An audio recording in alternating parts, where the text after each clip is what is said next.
तो भाई सबसे पहले तो कॉन्ग्रेचुलेशन, बधाई हो। नरेंद्र मोदी जी जीत गए हैं। एक बार फिर नरेंद्र मोदी जी हिंदुस्तान के ऊंचे ऊंचे स्टेजों पर दिखेंगे आपको। बहुत बहुत बधाई हो पूरे हिंदुस्तान को अफगानिस्तान की तरफ से। उस मुल्क की, भारत की तरक्की के लिए जरूरी था कि मोदी साहब आगे प्राइम मिनिस्टर बनते, बगैर एग्जैजुरेशन। चीमा साहब है, बहसीते student of political science, Bharat की तरक्की पॉसिबल नहीं थी अगर मोदी साहब अगले प्राइम मिनिस्टर ना होते। इसमें कोई शक ही नहीं है। उन्होंने एनर्जी सेक्टर में बड़ा अच्छा काम किया है पिछले 5 सालों में। आईटी में बहुत ज्यादा काम किया है, हेल्थ में उन्होंने काफी अच्छा काम किया है। तो एआई पे बड़ा काम किया है। एग्जैक्टली मतलब ये चार पांच जो सेक्टर है इनमें अच्छा भी परफॉर्म किया है। कांग्रेस ने पिछले इलेक्शन से ज्यादा सीटें हासिल की हैं, कोलिशन गवर्नमेंट है, लेकिन ये कि मैं समझता हूं कि फिर भी भारत बच गया है, भारत का फ्यूचर बच गया है। That is a good part. अब आप देखें 2014 के अंदर इंडिया 10th लार्जेस्ट इकोनॉमी थी और आज देख लें कि वो 5th लार्जेस्ट इकोनॉमी है। उन्होंने तो बोला थर्ड भी बन और वो थर्ड भी बनने जा रहे हैं। अब वो तीसरी दफा लगातार प्राइम मिनिस्टर बना है। मोदी साहब को जी दुनिया भर से जो है कांग्रेचुलेशंस के मैसेज आ रहे हैं। इसके साथ साथ दुनिया जो है इंडिया के साथ अपने रिलेशनशिप और भी ज्यादा मजबूत देख रही है। अगर शहबाज शरीफ जिनको किसी ने मुबारकबाद दी नहीं, मतलब उन्होंने हलफ भी उठा लिया, सब कुछ कर लिया, उनको किसी ने मुबारक नहीं दी, लेकिन नरेंद्र मोदी को हल्फ उठाने से पहले ही पूरी दुनिया मुबारक दे रही है। इसका जरा कंपैरिजन करें कि हम शोर मचाते थे सबसे ज्यादा कि चाइना हमारा फ्रेंड है और चाइना ने कहा कि we are ready to work with India. ठीक है, उन्होंने कंग्रेचुलेट किया, नेतन्याहू ने कंग्रेचुलेट किया, बधाई हो कहा उन्होंने। मोदी साहब को दुनिया के बड़े बड़े जो स्टेट्स हैं कांग्रेचुलेशन दे रहे, जो कि एक रस्म है, आपको पता है, दस्तूर है। अभी जब नून लीग की गवर्नमेंट आई इंडिया के हमारे साथ लाख बुरे ताल्लुका लेके मोदी साहब ने ऑफिशियली मुबारकबाद दी। अब नवाज शरीफ साहब भी ऑफिशियली मुबारकबाद देंगे या अभी दे चुकी होगी। मैं शहबाज शरीफ साहब के हल्फ लेने पे और नरेंद्र मोदी के हल्फ लेने में जमीन आसमान का फर्क है, जमीन आसमान। तो आप देखें कि चाइना, जो कि हम समझते हैं कि हम चलिए अभी तक चाइना की बेस पे रहे हैं, अगर चाइना उनके साथ काम करने को तैयार है तो हम क्यों नहीं कर। जमातें एक तरफ और प्राइम मिनिस्टर मोदी का जो रुतबा है, मैं कहूँगी जो स्वैग है वो एक तरफ।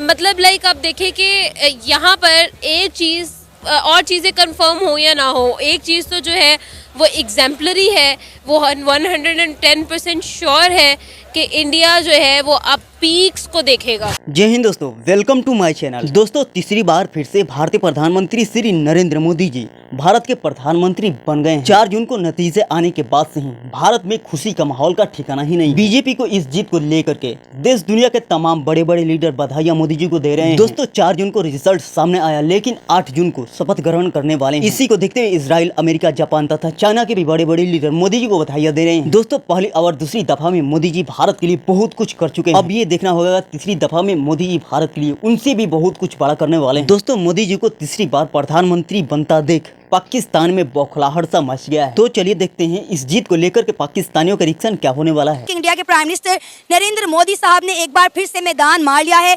भारी एक्सपीरियंस के साथ वो एक बार फिर से इंडिया के प्राइम मिनिस्टर इलेक्ट हो गए हैं। क्या कहना चाहेंगे आप इस पर? डेफिनेटली सबसे पहले तो I would say congratulations, and secondly जो मैं कहना चाहूँगी वो ये कहूँगी कि I am not surprised at all. 11 जमातें एक तरफ और प्राइम मिनिस्टर मोदी का जो रुतबा है, मैं कहूँगी जो स्वैग है वो एक तरफ।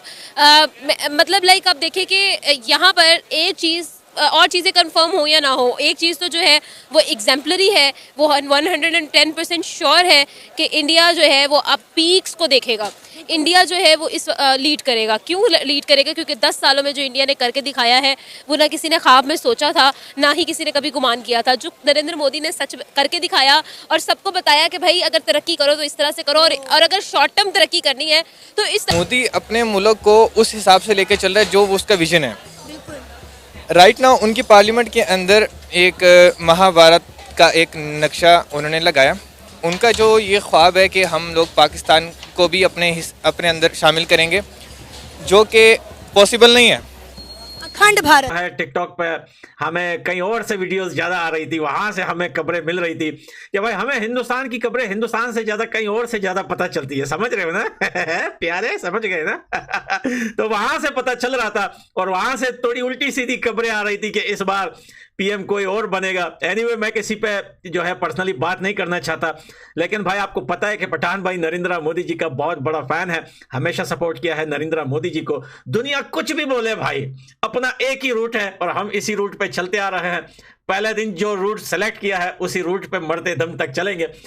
अभी नरेंद्र मोदी ने ये कहा कि हम हुकूमत बनाएंगे, उन्होंने हुकूमत बनाई नहीं।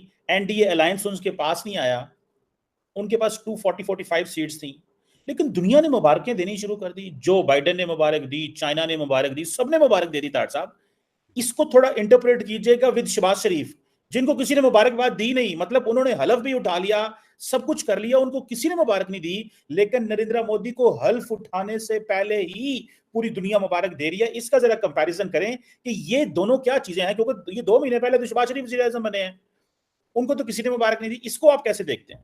चीमा साहब, सबसे पहले तो मैं, बल्कि आप ये बात करें, मैं तो लिस्टें देख रहा था कि जिन लोगों को इन्विटेशन भेज दी गई है सैटरडे वाले दिन 8 तारीख को जो ओथ उठाएंगे मोदी से, मैं वो लिस्टें देख रहा था कि उसमें कौन कौन, मॉरिशस के सदर को लिस्ट भेजी जा चुकी है। क्योंकि मैं अब एक्साइटेड कि मे बी शहबाज शरीफ साहब को भी लिस्ट में आए, लेकिन शहबाज शरीफ का नाम नहीं है उसमें। लेकिन चीमा साहब देखें, जो कि और किसी मुल्क के पास नहीं है। यानी और कि ये समझ लें कि उनका इलेक्शन जैसे ही खत्म हुए हैं, साथ ही उन्होंने वर्ल्ड रिकॉर्ड भी बना दिया। जी, जब फॉरेन इन्वेस्टर्स को पता चलेगा यहाँ पे एक पॉलिटिकल स्टेबिलिटी है, यहाँ पे डेमोक्रेटिक वैल्यूज है, तो वो माहौल साजगार है। और वहाँ पे आप देखिए, वहाँ पे सिक्योरिटी के मसाइल कितने अच्छे हैं। और हमारे यहाँ ये भाई वाला वाकया आपके सामने है, ठीक है। उसके बाद जो कराची वाला वाकया आपने बताया वो आपके सामने है। रिसेंटली सरगोदा के अंदर जो क्रिश्चियंस के साथ हुआ आपके सामने है, श्रीलंकन मैनेजर के साथ जो हुआ वो आपके सामने है। तो हमारे देखिए, हमारे सिक्योरिटी के हालात ही साजगार नहीं है। इसके अलावा जड़ा वाला का वाकया सिंध में, इंटीरियर सिंध में जो कुछ हो रहा है वो एक अलग टॉपिक है, बहुत सी चीजें हैं। लेकिन दिलशाद भाई, फर्क क्या है यहाँ के? मेरा मेन मकसद ये है कि मतलब एजुकेटेड हमारे साथ अगर कोई शख्स मौजूद हो तो उसे थोड़ा सा पूछा भी जाए, और ये जो लोग साथ खड़े हैं उन्हें थोड़ा समझाया भी जाए, देखने वालों को थोड़ा सा मतलब ये उनके साथ कम्युनिकेट किया जाए हमारे इलेक्शंस में और उनके इलेक्शन में क्या फर्क है। यहाँ पे क्यों नहीं इलेक्ट्रिक सिस्टम आ जाता, इलेक्ट्रिक वोटिंग सिस्टम आ जाता, वहाँ पे तो इलेक्ट्रिक वोटिंग सिस्टम। देखिए, ये सबसे अहम मसला है कि हमारा इलेक्शन का सिस्टम जो है और उनका जो इलेक्शन का सिस्टम है उसमें जमीन आसमान का फर्क है।